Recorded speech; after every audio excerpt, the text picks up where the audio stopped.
DMS.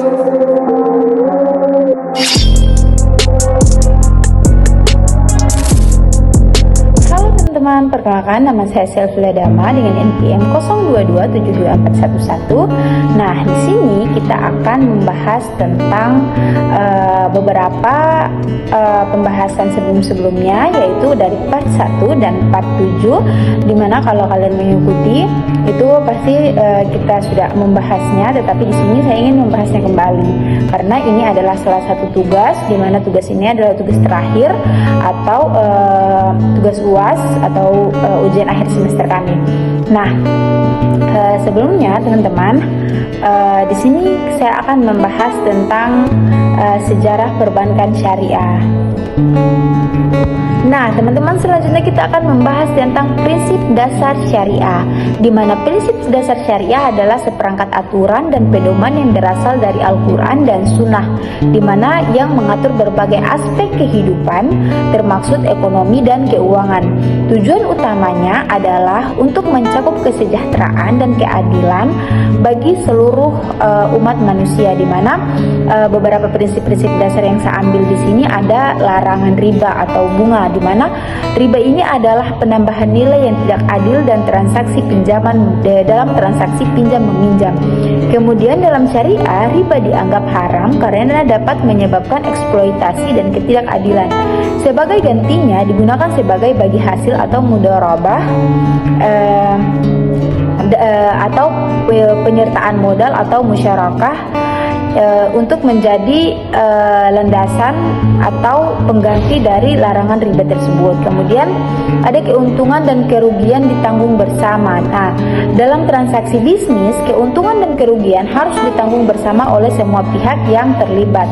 Nah, prinsip ini mendorong kemitraan yang adil dan bertanggung jawab. Kemudian ada larangan gharar atau ketidakjelasan. Nah, gharar atau ketidakjelasan ini atau spekulasi yang berlebihan dalam suatu transaksi itu yang disebut dengan gharar. Nah, syariah melarang gharar karena dapat menyebabkan sengketa dan ketidakadilan. Semua informasi terkait transaksi harus jelas dan transparan.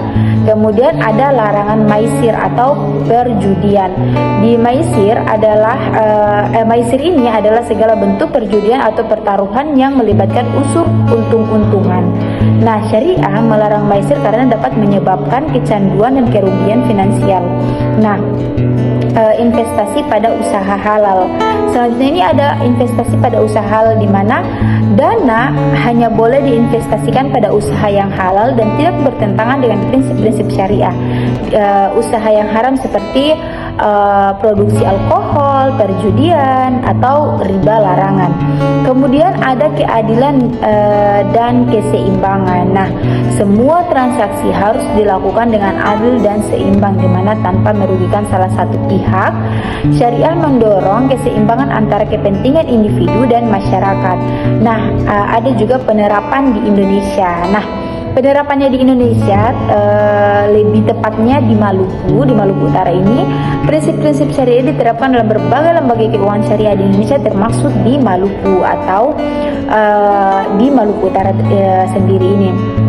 Nah, di Maluku ini dapat memanfaatkan produk dan layanan syariah seperti tabungan, pembiayaan, dan investasi yang sesuai dengan prinsip-prinsip tersebut. Nah, di sini juga pemerintah dan lembaga terkait terus berupaya meningkatkan literasi keuangan syariah di masyarakat agar semakin banyak yang memahami dan memanfaatkan sistem ini. Nah, bukan hanya di Maluku, tetapi ini juga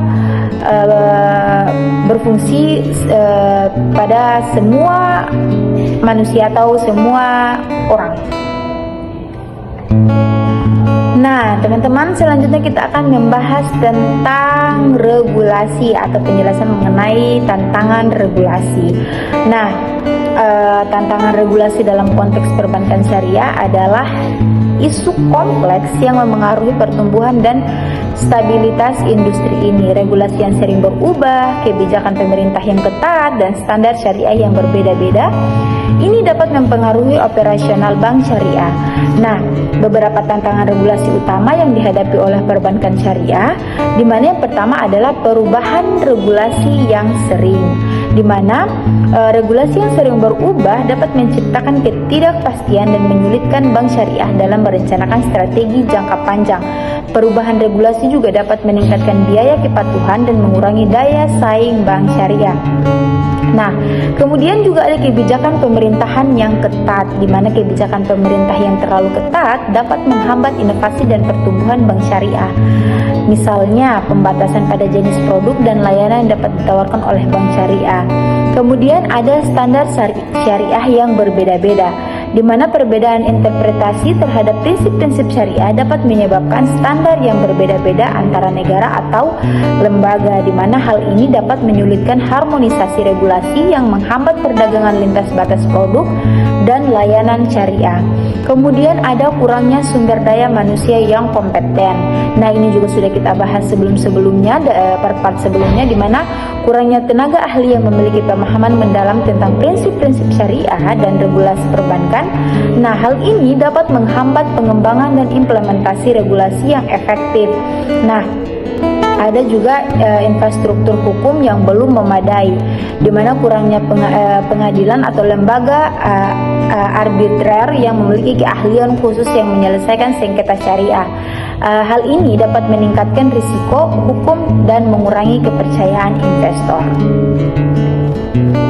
Nah, teman-teman, pertama-tama kita akan membahas tentang sejarah perbankan syariah. Seperti sebelum-sebelumnya, kita sudah membahasnya, di mana sejarah perbankan syariah di Indonesia ini dimulai pada tahun 1992. Nah, dengan berdirinya Bank Muamalat atau pertama kali disebut dengan Bank Muamalat. Nah, sejak saat itu industri ini terus tumbuh dan menawarkan produk yang sesuai dengan prinsip syariah. Nah, ada beberapa poin-poin penting mengenai perkembangan perbankan syariah, di mana pada awal mulanya itu Bank Muamalat menjadi bank syariah pertama di Indonesia. Kemudian pendiriannya didasari oleh keinginan untuk mengkomodasi kebutuhan masyarakat yang ingin bertransaksi sesuai dengan prinsip-prinsip Islam. Kemudian ada beberapa landasan hukum, di mana ada Undang-Undang Nomor 7 Tahun 1902 tentang perbankan yang memberikan dasar hukum bagi operasional bank syariah. Kemudian diperkuat dengan Undang-Undang Nomor 10 Tahun 1998, di mana yang memberikan kejelasan lebih lanjut mengenai prinsip-prinsip syariah dalam perbankan. Nah, kemudian perkembangan pesatnya sekarang ini, konversi bank konvensional menjadi bank syariah dan pendirian unit usaha syariah atau UUS, di mana oleh bank konvensional. Nah, munculnya berbagai produk dan layanan seperti mudharabah, musyarakah, murabahah, dan ijarah itu memiliki banyak sekali dasar-dasar perkembangan pesat pada bank syariah pada saat ini.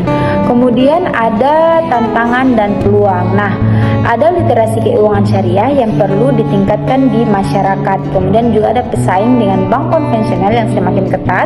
Kemudian ada potensi pasar yang besar seiring dengan meningkatnya kesadaran masyarakat akan produk halal. Kemudian ada regulasi dan pengawasannya. Nah, di regulasi pengawasan ini sudah tentu pada bank ekonomi syariah ini ada yang namanya otoritas jasa keuangan atau OJK, di mana ini berperan dalam mengatur dan mengawasi operasional bank syariah. Nah, ada juga yang namanya Dewan Syariah Nasional atau DSN, di mana ini bertugas untuk memberikan fatwa terkait produk dan layanan syariah.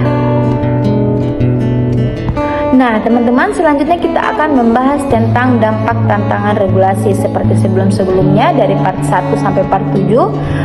Tidak lupa kita membahas tentang tantangan regulasi ini juga. Nah, pertumbuhan yang terlambat ini termaksud dampak tantangan regulasi, di mana regulasi yang tidak jelas atau terlalu ketat dapat menghambat pertumbuhan bank syariah. Kemudian daya saing yang rendah, di mana banyak sekali bank syariah mungkin kesulitan bersaing dengan bank konvensional jika regulasi terlalu membatasi. Kemudian ada inovasi yang terhambat. Regulasi yang kaku dapat menghambat inovasi produk dan layanan syariah. Kemudian ada risiko hukum yang tinggi, di mana kurangnya kepastian hukum dapat meningkatkan risiko hukum bagi bank syariah. Nah, upaya-upaya untuk mengatasi tantangan regulasi tersebut, di mana beberapa yang saya ambil, di mana kesimpulan dari part-part sebelumnya itu harmonisasi regulasi, di mana upaya untuk melaraskan regulasi perbankan syariah di berbagai kalangan negara atau di berbagai kalangan bank-bank seperti bank-bank konvensional.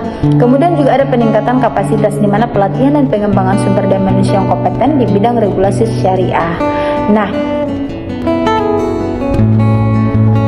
Nah, teman-teman, tadi kan sudah ada beberapa contoh dari vintage ini, terus keutamaannya. Pastinya ada tantangan dalam mengadopsi vintage ini juga, di mana tantangan-tantangan tersebut seperti regulasi. Pastinya regulasi vintage ini masih belum sepenuhnya jelas di beberapa negara. Kemudian ada keamanan. Nah, keamanan data dan transaksi menjadi perhatian utama untuk menggunakan vintage. Kemudian ada literasi teknologi. Nah, literasi teknologi yang rendah di masyarakat dapat menjadi hambatan dalam adopsi vintage. Kemudian ada biaya. Nah, biaya pengembangan dan implementasi vintage dapat menjadi kendala bagi bank syariah kecil.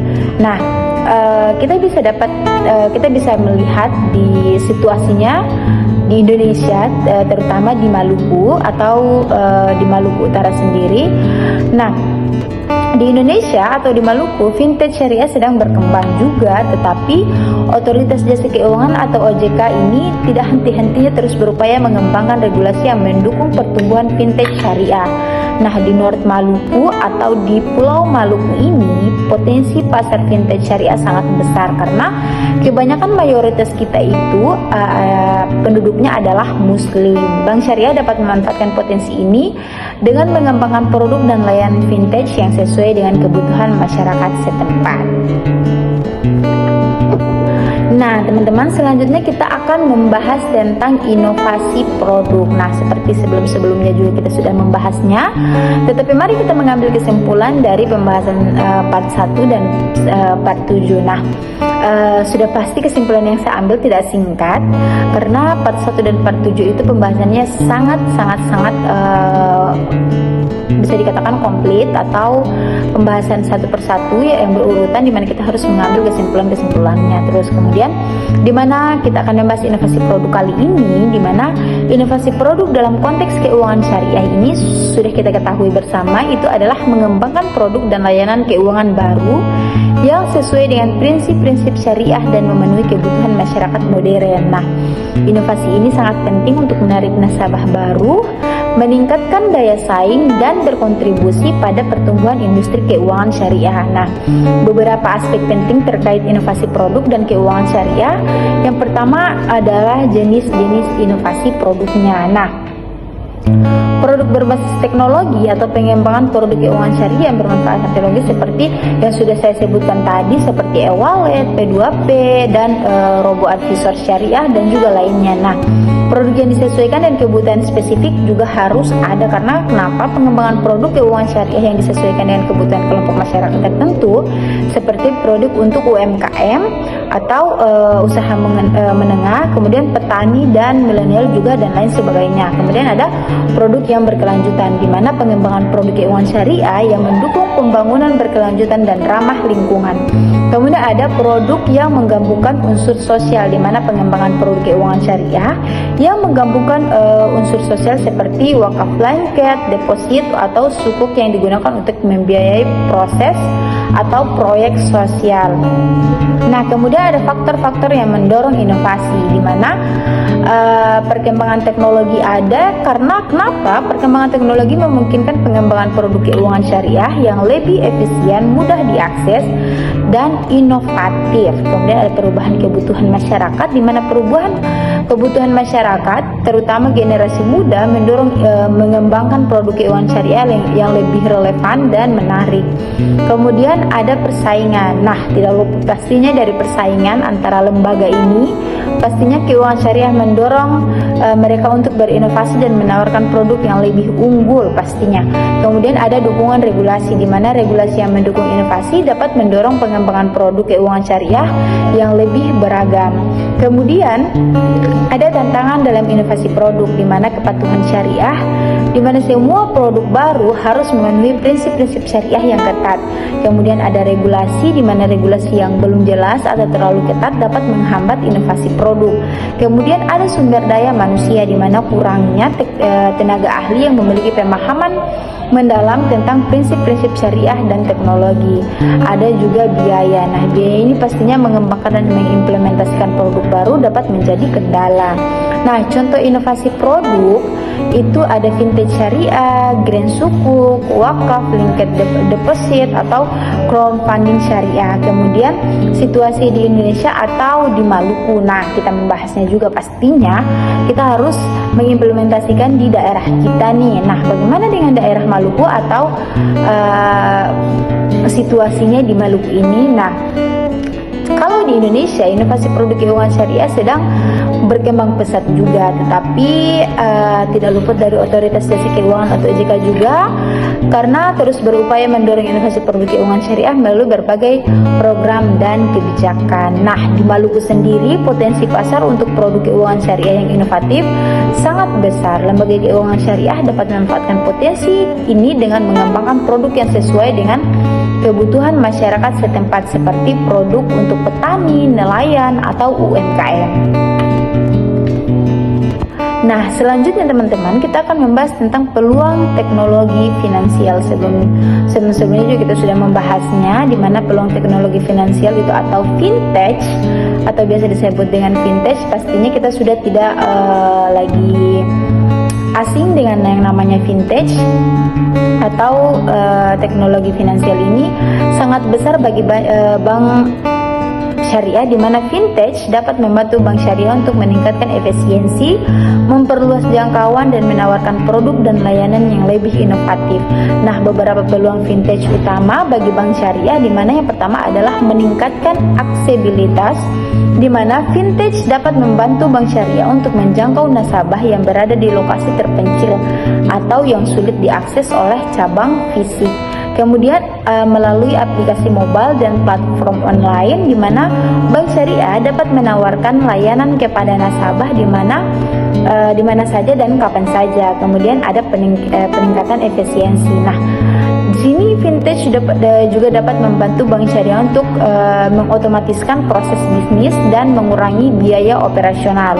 Kemudian misalnya seperti penggunaan kecerdasan buatan atau AI sekarang, kemudian untuk analisis kredit dan deteksi penipuan. Kemudian ada pengembangan produk yang inovatif, di mana vintage dapat membantu bank syariah untuk mengembangkan produk dan layanan yang inovatif dan sesuai dengan kebutuhan nasabah. Nah, misalnya nih seperti platform crowdfunding syariah untuk membuat biaya usaha kecil dan menengah. Kemudian ada peningkatan pengalaman nasabah.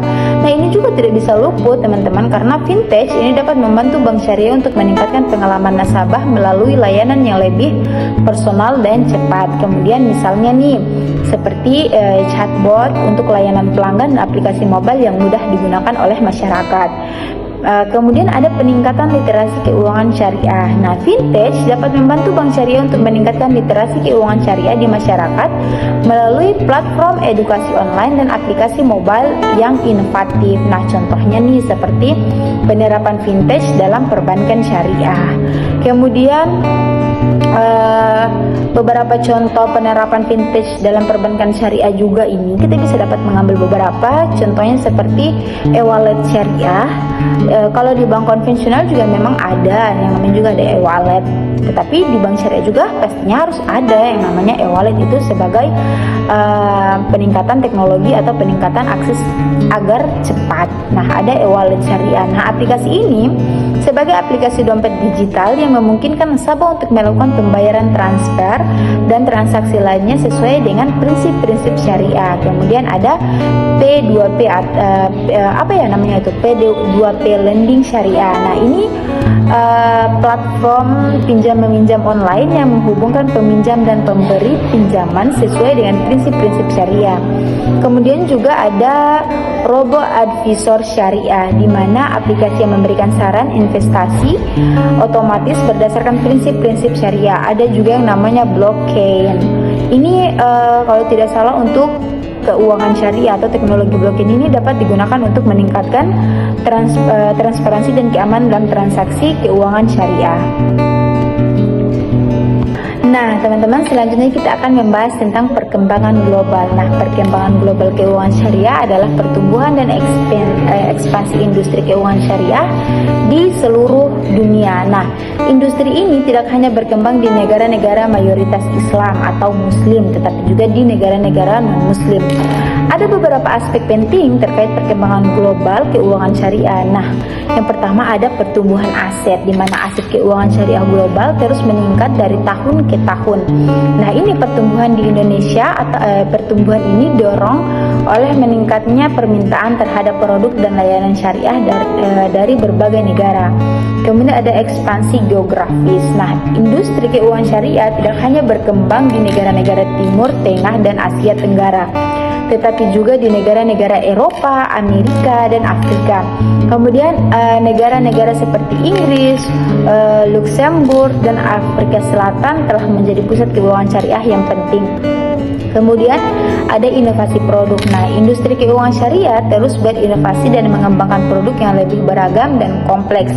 Kemudian produk seperti sukuk atau obligasi syariah, takaful seperti asuransi syariah, dan reksadana syariah. Nah, ini semakin populer pastinya di pasar global.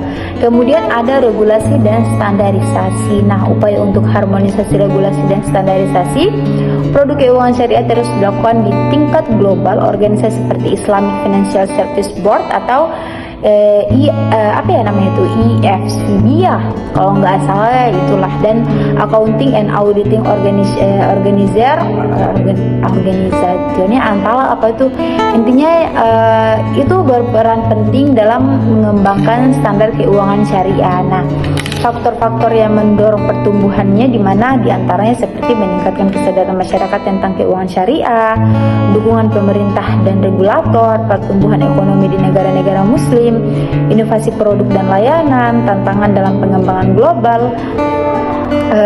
Kalau di tantangan dalam pengembangan global ini pastinya ada sudah seperti yang kita bahas tadi, seperti kurangnya harmonisasi regulasi, kurangnya sumber daya manusia, terus kurangnya kesadaran masyarakat di beberapa negara, kemudian persaingan dalam lembaga keuangan konvensional. Itu pastinya sudah menjadi tantangan dalam pengembangan global tersebut. Kemudian ada peluang bagi Indonesia, atau bagaimana sih kalau di Indonesia, atau lebih tepatnya di Maluku. Nah, Indonesia juga pasti memiliki potensi besar untuk menjadi pusat keuangan syariah global. Nah, Indonesia ini kan memiliki populasi muslim terbesar di dunia. Kenapa tidak? Karena dukungan pemerintah yang kuat dan regulasi yang terus berkembang.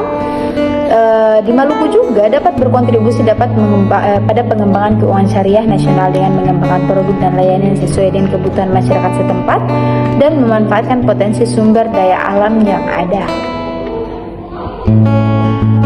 Nah, contohnya seperti negara dengan berkembang keuangan syariah yang besar seperti Malaysia, karena kita mengetahui Malaysia itu adalah salah satu negara yang mayoritasnya Islam.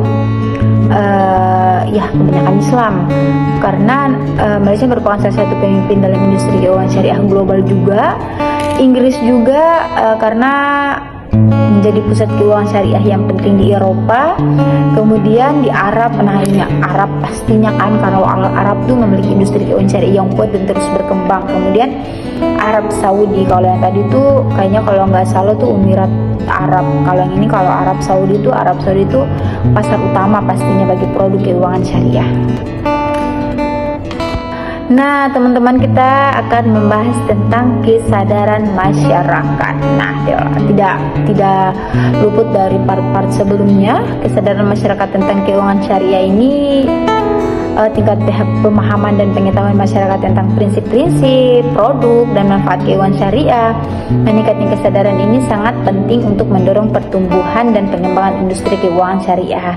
Nah, beberapa juga aspek penting di sini yang saya ambil terkait kesadaran masyarakat tentang keuangan syariah, di mana tentang pemahaman tentang prinsip-prinsip syariah itu harus kita memahaminya, karena di mana masyarakat perlu memahami bahwa keuangan syariah beroperasi berdasarkan prinsip-prinsip Islam seperti larangan riba atau bunga, gharar, dan maisir. Atau gharar tadi ketidakjelasan, dan maisir itu adalah perjudian. Kemudian memahami ini akan membantu mereka membedakan produk dan layanan syariah dari produk konvensional. Pengetahuan tentang ada juga pengetahuan tentang produk dan layanan syariah, di mana masyarakat perlu mengetahui berbagai produk dan layanan yang ditawarkan oleh lembaga keuangan syariah seperti tabungan, pembiayaan, investasi, dan asuransi.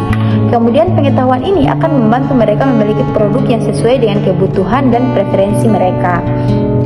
Kemudian ada persepsi tentang manfaat keuangan syariah. Nah, seperti kita tahu bahwa manusia ini memiliki persepsi yang berbeda-beda. Maka dari itu, masyarakat perlu memahami manfaat yang dapat diperoleh dari menggunakan produk dan layanan syariah seperti keadilan, keberkahan, dan berkelanjutan. Kemudian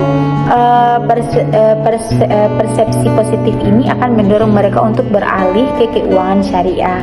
Faktor-faktor yang mempengaruhi kesadaran itu apa aja sih? Nah, seperti edukasi dan spesialisasi. Nah, program edukasi dan sosialisasi yang efektif dapat meningkatkan kesadaran masyarakat tentang keuangan syariah. Kemudian ada peran tokoh agama dan tokoh masyarakat. Pastinya tokoh agama dan tokoh masyarakat itu harus terjun lapangan atau terjun langsung pada masyarakat, kan menjadi agen tuh perubahan, agen dimana ini bisa dapat merubah peningkatan kesadaran masyarakat. Kemudian ada media massa. Nah, kalau media massa ini pasti dapat berperan penting dalam menyebarkan informasi tentang keuangan syariah kepada masyarakat yang luas dengan cepat juga pastinya. Kemudian ada pengalaman pribadi. Nah, pengalaman positif dalam menggunakan produk dan layanan syariah dapat meningkatkan kesadaran dan kepercayaan masyarakat. Nah, kemudian ada dampak meningkatnya kesadaran masyarakat. Nah, peningkatan permintaan pastinya harus ada, karena meningkatnya kesadaran masyarakat akan mendorong peningkatan permintaan terhadap produk dan layanan syariah. Kemudian ada pertumbuhan industri. Peningkatan permintaan akan mendorong pertumbuhan dan pengembangan industri keuangan syariah. Kemudian ada inovasi produk yang sudah kita bahas tadi, di mana industri keuangan syariah akan mendorong untuk berinovasi dan mengembangkan produk yang lebih sesuai dengan kebutuhan masyarakat. Kemudian ada kesejahteraan masyarakat, di mana keuangan syariah dapat berkontribusi pada peningkatan kesejahteraan masyarakat melalui prinsip-prinsip keadilan dan berkelanjutan. Kemudian situasinya bagaimana? Kalau untuk kesadaran masyarakat di Indonesia, atau lebih tepatnya di Maluku. Kalau di Indonesia sih kesadaran masyarakat tentang keuangan syariah ini masih perlu ditingkatkan ya, karena seperti yang kita ketahui bahwa kebanyakan masyarakat Indonesia itu masih menggunakan bank konvensional. Kemudian tidak lupa juga dengan OJK dan lembaga terkait ini berupaya terus meningkatkan literasi keuangan syariah di masyarakat melalui berbagai program edukasi dan sosialisasi. Kemudian bagaimana di Maluku? Nah, potensi pasar keuangan syariah sebenarnya sangat besar. Sudah berkali-kali saya mengatakan itu dari part 1 sampai part 7. Sebenarnya di Maluku itu sangat besar peluangnya, karena mayoritas penduduknya itu adalah Muslim. Pemerintah daerah dan lembaga terkait dapat berperan dalam meningkatkan kesadaran masyarakat tentang keuangan syariah melalui program-program yang sesuai dengan kebutuhan dan karakteristik masyarakat setempat.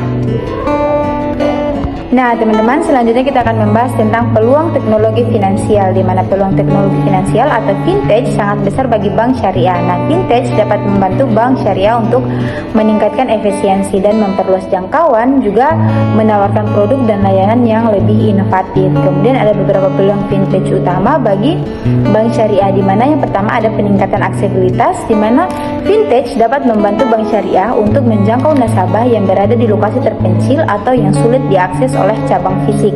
Kemudian melalui aplikasi mobile atau platform online, bank syariah dapat menawarkan layanan kepada nasabah di mana saja dan kapan saja. Kemudian yang kedua ada peningkatan efisiensi, di mana fintech dapat membantu bank syariah untuk mengotomatiskan proses bisnis dan mengurangi biaya operasional. Misalnya seperti menggunakan kecerdasan buatan atau AI untuk analisis kredit dan deteksi penipuan. Kemudian ada pengembangan produk dan inovatif, di mana fintech dapat membantu bank syariah untuk mengembangkan produk dan layanan yang lebih inovatif dan sesuai dengan kebutuhan nasabah. Misalnya seperti platform syariah ini membiayakan usaha kecil dan menengah. Kemudian ada peningkatan pengalaman nasabah. Nah, fintech dapat membantu bank syariah untuk meningkatkan pengalaman nasabah melalui layanan yang lebih personal dan cepat. Misalnya seperti chatbot untuk layanan pelanggan dan aplikasi mobile yang mudah digunakan. Kemudian ada peningkatan literasi keuangan syariah, di mana fintech dapat membantu bank syariah untuk meningkatkan literasi keuangan syariah di masyarakat melalui platform edukasi online dan aplikasi mobile yang informatif. Kemudian contoh penerapan fintech dalam perbankan syariah seperti e-wallet syariah. Aplikasi ini seperti aplikasi dompet digital yang memungkinkan nasabah untuk melakukan pembayaran transfer dan transaksi lainnya sesuai dengan prinsip-prinsip syariah.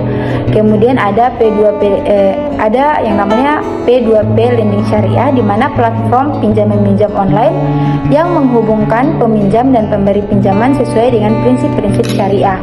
Kemudian ada beberapa aplikasi lainnya juga seperti blockchain untuk keuangan syariah, di mana teknologi blockchain dapat digunakan untuk meningkatkan transparansi dan keamanan transaksi keuangan syariah.